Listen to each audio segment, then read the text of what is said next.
and gas.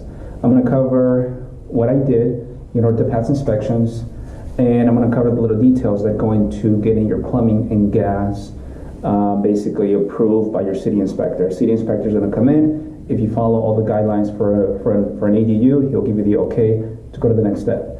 Same thing, I talked about seven contractors. The highest one came in at about, I think, $10,000. Most of the contractors came in at about 5 and 6. And then finally, I spoke to somebody who managed to do the plumbing and the gas for about $2,500 bucks for the plumbing. And permits were, I think, $300, so $2,800 for the plumbing overall. So for an ADU, in regards to plans, now that we're talking about that subject, you're going to go to the city, they're going to approve your plans, and you're going to pay a bunch of fees. I think the overall fees for my scenario was $1,300. $300 just to review the plans and tell you if you have any corrections, and then about $1,000 for all the permits involved, so you can start construction. Within those $1,000, the 3 permits that were not included was HVAC, electrical, and plumbing. So you're gonna have to pony up another 300 bucks, probably for, no, I'm sorry, about 300 bucks for the plumbing, for the electrical, and then it's like about 100 bucks for the HVAC, which is your fan. That's gonna be the fan for the bathroom, and then the HVAC includes this cylinder metal for the kitchen. It has to be that type. It cannot be that type. I had that installed in the beginning. Inspector came in and said no, it has to be something like this. And your HVAC permit is also going to include your mini split installation. I'll go into another video about mini splits. But overall, that's a mini split line. I have to have that installed in order to pass my inspection. The biggest headache about doing plumbing for an ADU is that there's not a lot of information out there that tells you step by step in regards to what to do. I searched on YouTube, I searched on articles, but there was not a lot of information about what details are and the specific steps that the inspectors are going to look for. So after breaking my head for a few days, what I did is just when I had my next inspection lined up, I asked the inspector, I said, what are the steps that you want me to take in order to pass the inspection and basically keep on going with my project? He broke it down. He told me exactly what I needed to do. He told me step by step on what to tell my plumbers for them to do. And going that way, getting the information directly from the source that's going to be looking at the work, it was the easiest way to do it. And now I'm just sharing it with you on what I needed to do in order to pass that inspection. It's not so difficult. The main thing is the way that the pipes are going to be laid out and the sewer line. You cannot by any means tap into the sewer line from ADU cannot tap into the house. It has to be split differently. Same thing for the water. You can't have water coming in from the house. You got to have water coming in from the city via tapping into your water line from the street to the house. And I'll show you what to do.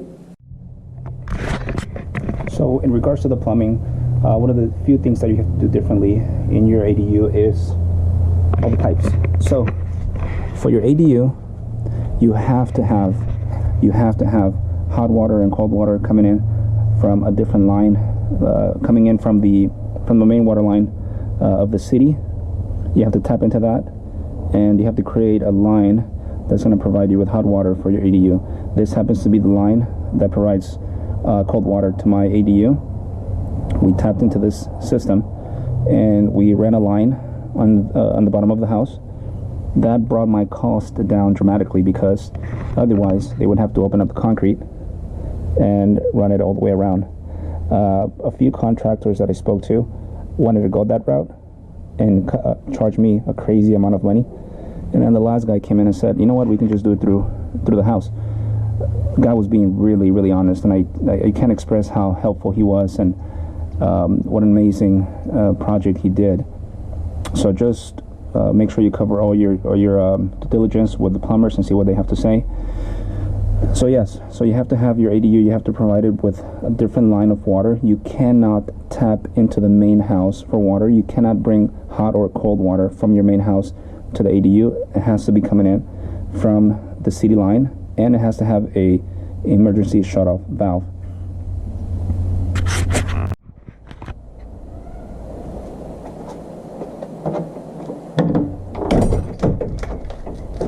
Another thing you're gonna have to do differently for your ADU is your gas meter.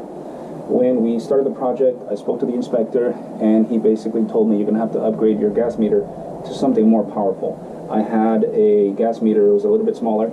It was meant for a single family residence, but since you're adding an ADU, and the ADU needs gas for the hot water, it needs gas for your stove, and if you want to go with a dryer, you might need it for a dryer as well. So you're gonna have to upgrade your gas meter to something more, something bigger.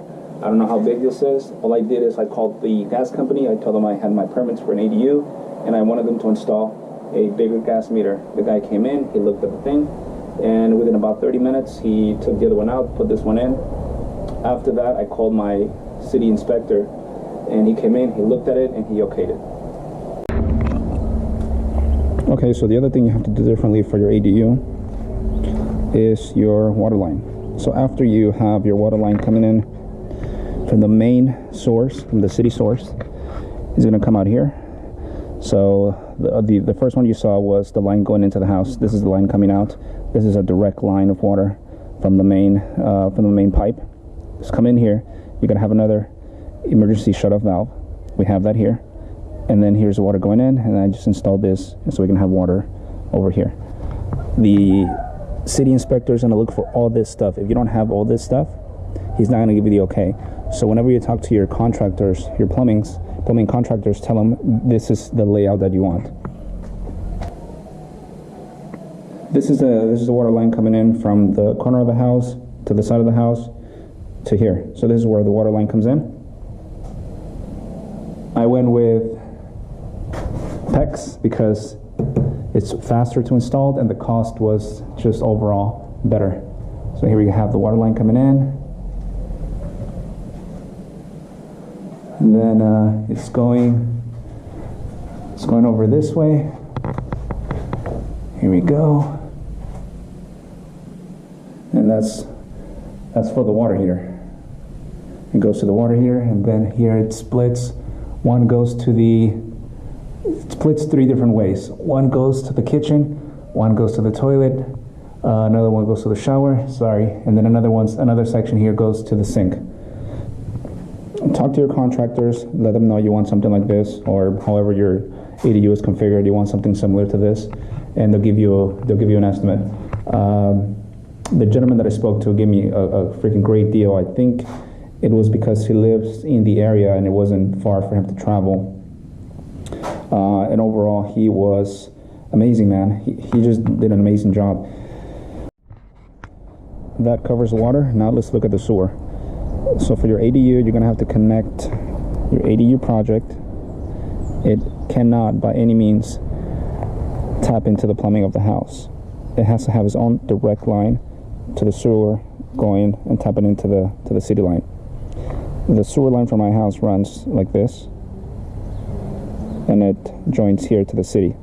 What we did for the ADU is we have the sewer line going this way and tapping in to this system here that goes to the city. That's the way you have to do your ADU. You cannot have your plumbing go from here to the house. That's not gonna go. That's not gonna fly with your inspector. It's gonna come like this. I got lucky, and my ADU is basically in front of the property. That's the street. The plumber had to dig about 5 feet going down. 5 feet, 4 feet, 3 feet, 2 feet. And install some new PVC sewer lines all the way around. On top of that, we installed 2 clean out lines. First clean out line, and this is the second clean out line. And after that, he broke up the concrete. I think he dug about 2 feet of dirt going down, started digging all the way over there. He dug up all those sections, installed some new lines, The inspector came in, he liked what he looked at, and gave me the okay to go to the next step.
That's basically what I had to do in order to pass all my plumbing inspections. It wasn't difficult.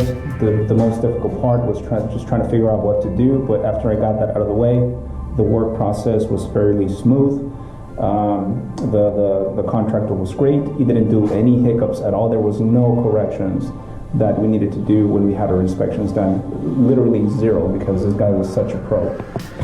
And the next video that I'm going to be uploading.